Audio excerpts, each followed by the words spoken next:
क्या बात है, बहुत अच्छा साथ इधर से मुझे मिल रहा है। मैं चाहूंगी कि हमारी माता बहनी भी अगर ऐसा साथ दें तो मुझे बहुत खुशी होगी। बोली सच्चे दरबार की। तो आइए ऐसे ही झूमते गाते चलेंगे, जरा दोनों हाथ खोलेंगे ऊपर की ओर और नाचते हुए झूमते हुए दरबार में कहेंगे क्या माँ से कि जोड़े जोड़े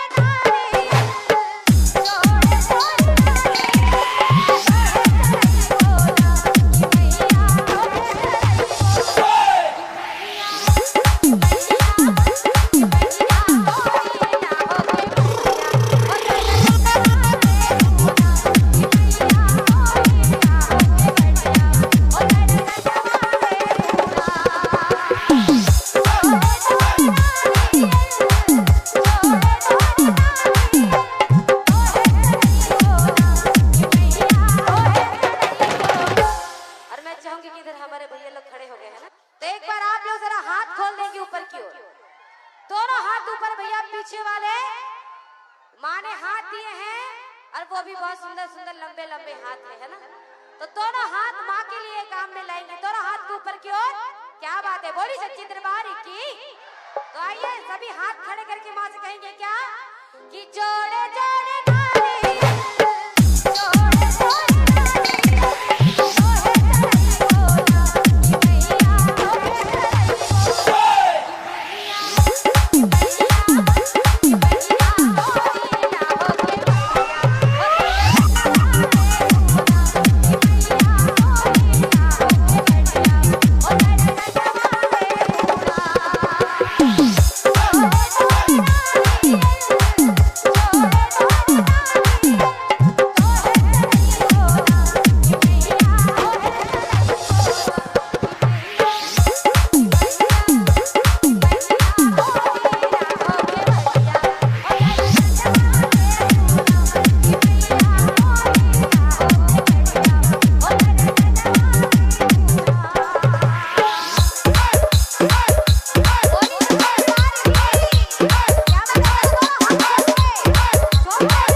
ताली बजाने वाले बहुत है, झूमने वाले कौन है जरा खड़े होके बताएंगे। बस एक हमारी छोटी बहन, एक आंटी जी, एक वहाँ हमारी बहन है और आप हैं तो हाथ क्यों दिखाना है, खड़े होके दिखाइए ना। जाइए झूमते हुए भैया जी कहेंगे क्या कि जोड़े जोड़े फूला